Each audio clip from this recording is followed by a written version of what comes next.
Okay, good afternoon. Here we are in week 9 of Lent term, GB 248, and this is the lecture on the rise of anti-system politics. And this is me uh, from my study room at home, and trying out a Zoom lecture for the first time. So we'll see how it goes. Obviously, any feedback you've got about how this works is very welcome. We're all very quickly learning some new teaching methods here. Right, so I'm just going to pull up the PowerPoint presentation so that you can see that. And hopefully that should be visible to you now. Right, so here we go, anti-system politics. What is it? How do we measure it, observe it? What causes it is the subject of the lecture today.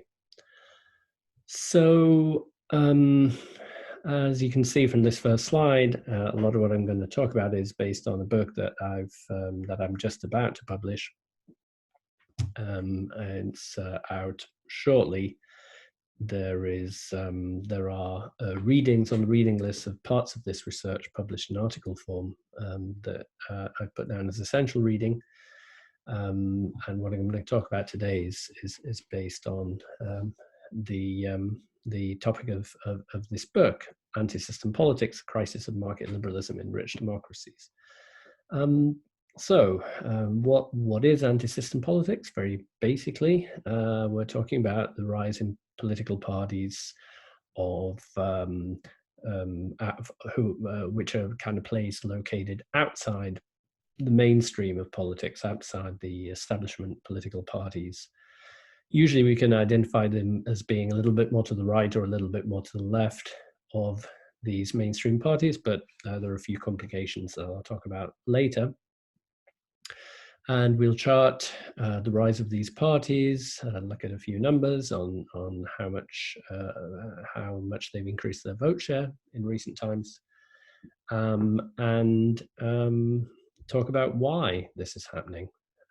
This is the main objective of the book, is to identify this phenomenon and try and explain it. So what I'm going to present is kind of two broad interpretations. One of them is what we could probably call the economics story, which I tend to give most credit in the book.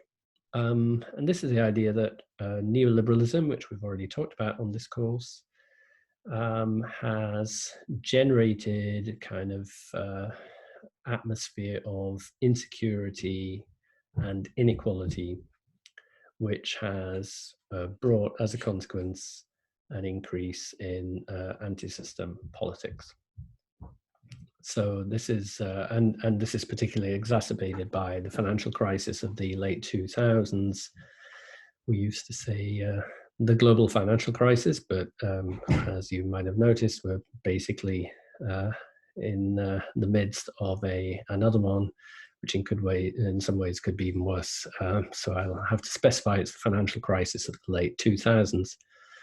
And the kind of alternative view, which is pretty popular both in political science and in kind of mainstream discussion, which is that anti-system politics is the result of a kind of backlash against cultural progressivism or liberalism, and that it's mainly the consequence of people reacting against phenomena like immigration, like the rise of demands for gender equality, and generally sort of social cultural values that we would term as liberal or progressive.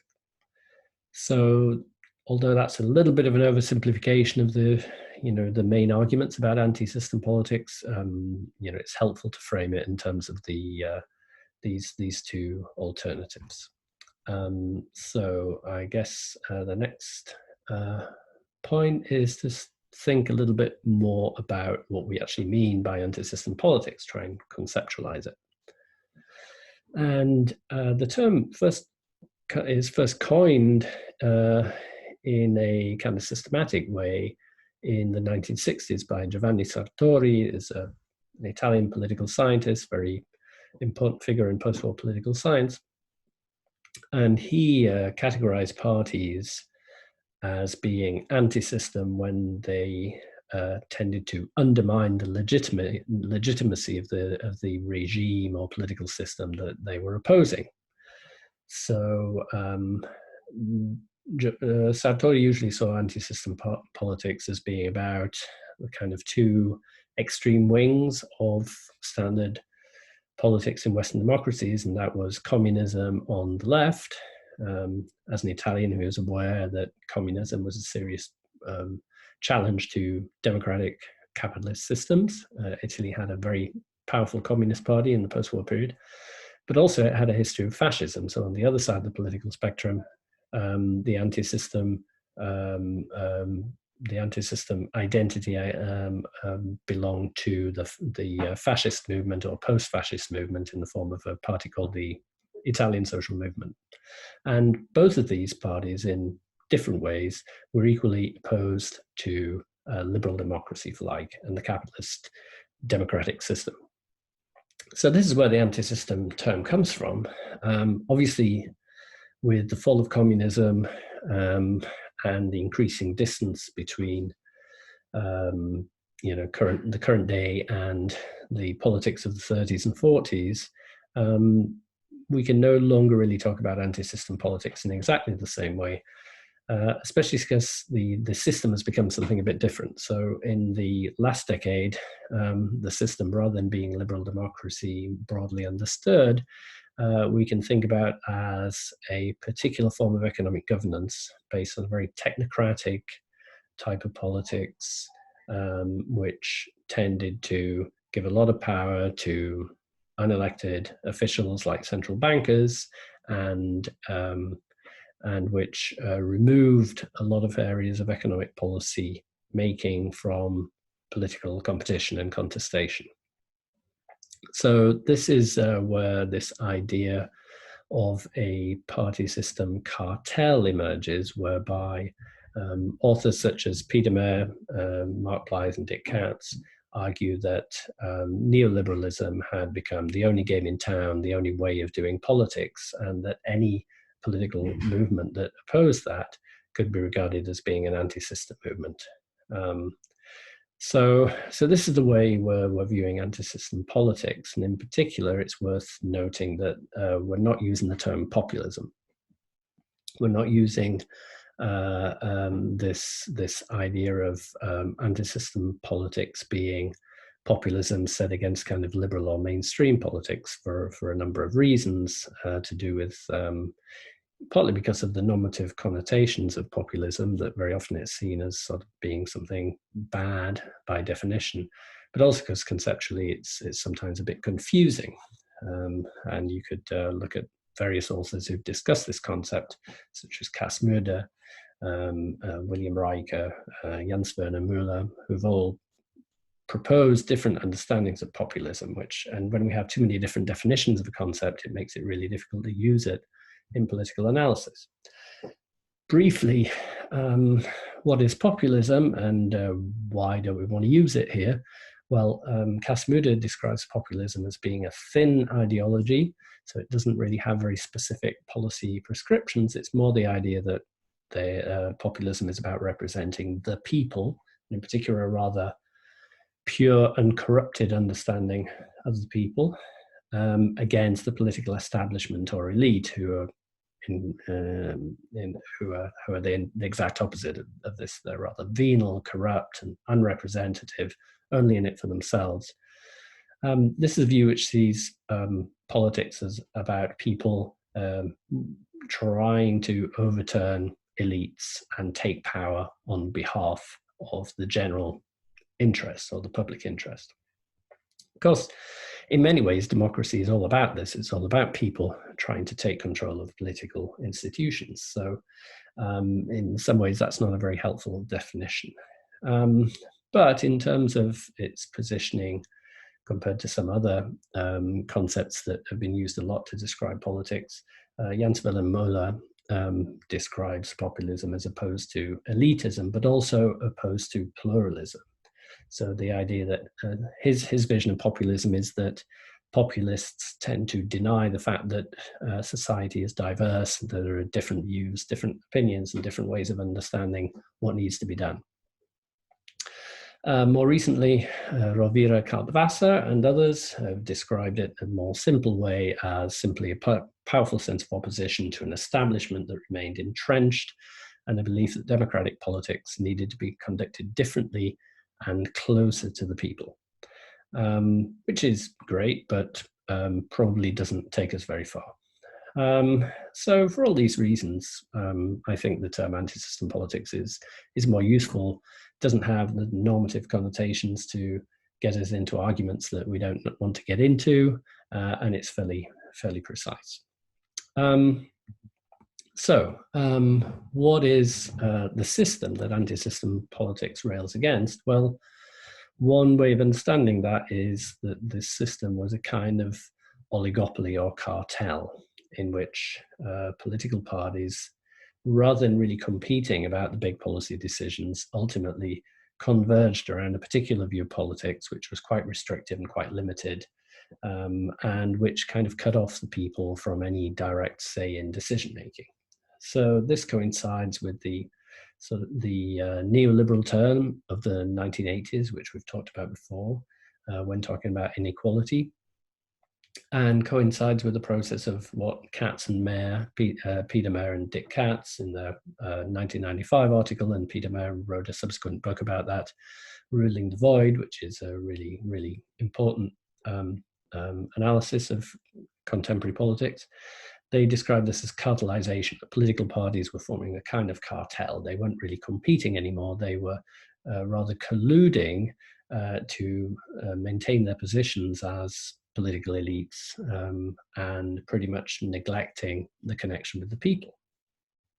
So as part of this process of cartelization, parties were not only converging around very similar positions on key economic policy questions, especially macroeconomic policy, but parties were also increasingly, as organizations, entrenched in the state and detached from society.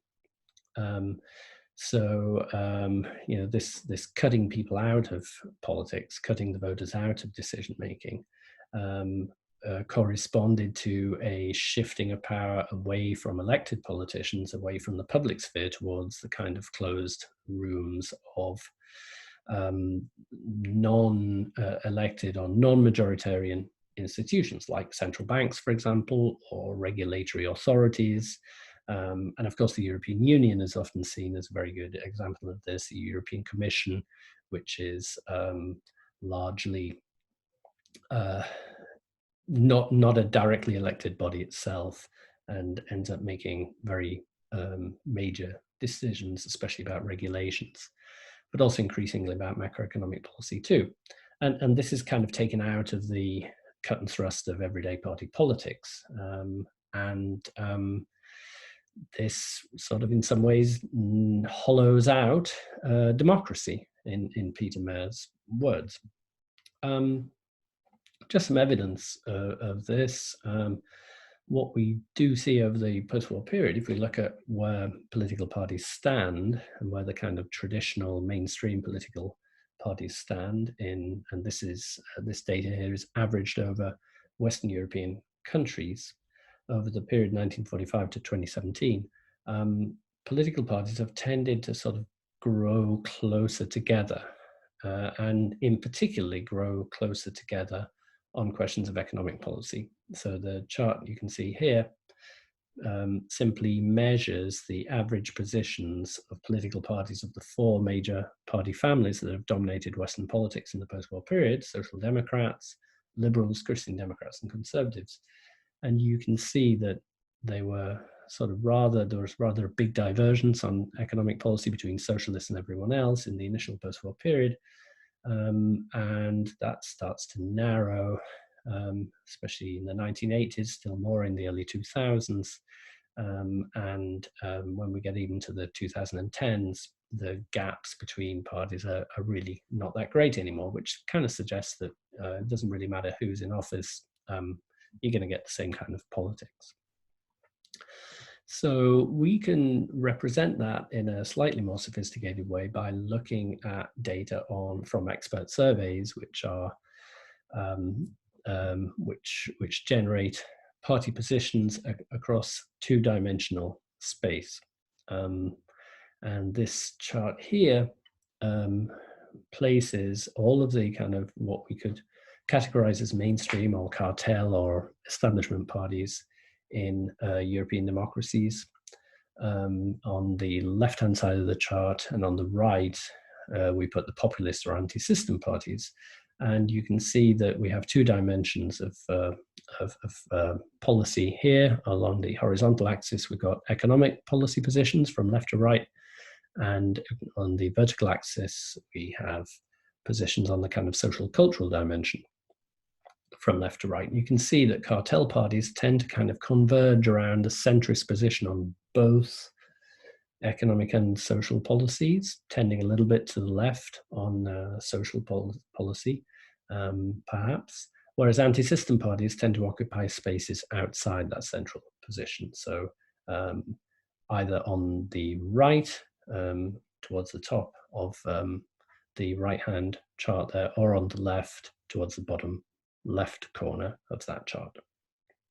So we can see that anti-system parties are adopting different political positions to cartel parties or establishment parties. And that suggests that it's really worth looking at how it is that we get a kind of politics in which political competition on the key sort of economic policy areas in particular gets hollowed out, and we can understand anti-system politics as being a response or a response to that, or a rejection of it. Okay, so moving on a bit. What kinds of parties are we talking about here? So there are a bunch of different types, although broadly there seems to be a kind of populist, right-wing, anti-immigrant type of party, and a sort of more left-leaning anti-capitalist kind of anti-system party, but there are other types too that we'll discuss in a second. But most of the time when people think of anti-system politics or populist politics, they're thinking about right-wing anti-immigrant parties that have been really successful in a number of Western countries, initially in Western Europe, especially Northern Europe, but also increasingly in other countries like the UK or of course, the US. And the kind of thing that these, of course, in the US case, we don't have a right-wing anti-immigrant party as such. The right-wing anti-immigrant politicians have kind of taken over the Republican Party, which used to be a more mainstream conservative party.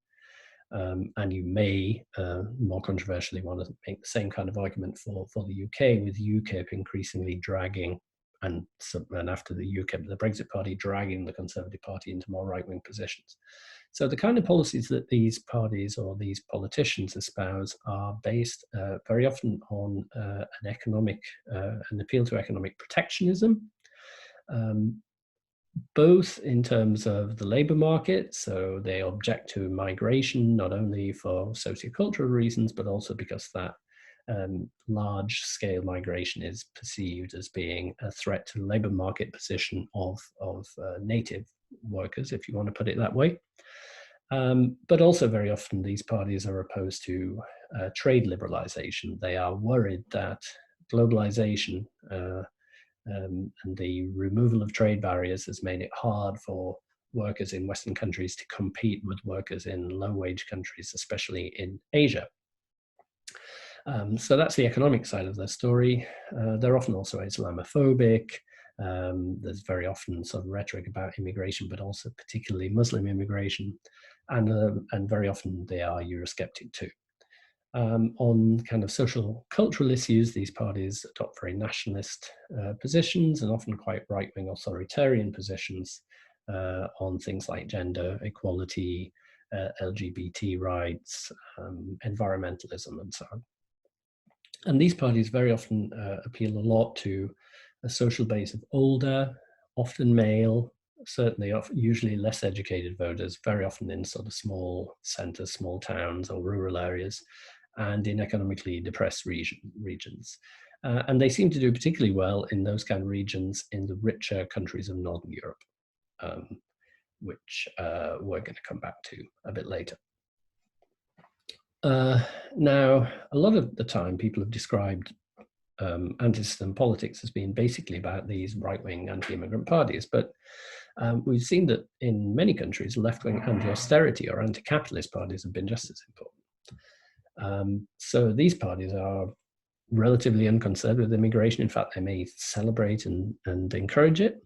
And instead, they're interested in getting government to challenge the capitalist system through intervening in markets to try and redistribute income and wealth to people at the bottom of the income distribution, and very often opposing the austerity measures that resulted from the financial crisis of the late 2000s, and in Europe, the subsequent banking crisis of the Eurozone.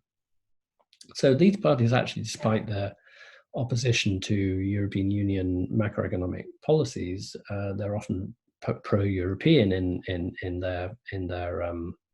terms of their values, but they want the European Union to adopt a more redistributive, more solidary policy rather than just being a market system. And of course, these parties tend to be left liberal on social policy, in adopting the opposite kind of positions to the right-wing parties. And these parties also appeal to a different base of voters from the right-wing anti-immigrant parties. So rather than older, less educated voters, they tend to appeal to younger and very often more educated voters, especially in big cities. And these parties have been very strong in some of these Southern European countries that suffered major financial crises in the last decade or so.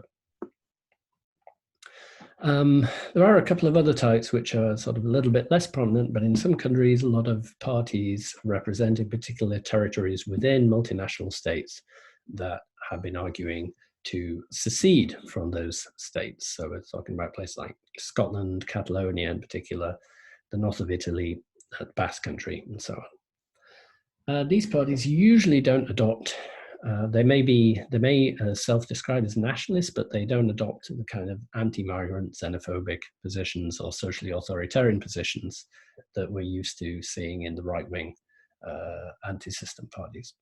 And very often these parties are pro-European. They tend to be mostly more liberal on social policy, and very often successful amongst the same kinds of voters that vote for left-wing anti-austerity parties, and again have been mostly prominent in the same kinds of countries where left-wing anti-system politics has been stronger. Finally, we have the idea of a kind of direct democracy or digital parties with sort of more liberal and libertarian attitudes. In economic policy, there are anti-austerity parties like the left-wing anti-capitalist anti-system parties, mostly pro-European, although a little bit more ambivalent, mostly liberal on social policy. And these parties are not so easily categorized on the left-right scale. And there are really few cases of this kind of party. The only really obviously successful one is in Italy, the Five Stars movement, and not even so successful anymore. Okay, so that's a sort of basic mapping of what anti-system politics is and what the anti-system parties look like. I'm going to take a break and then we'll move on to trying to explain it.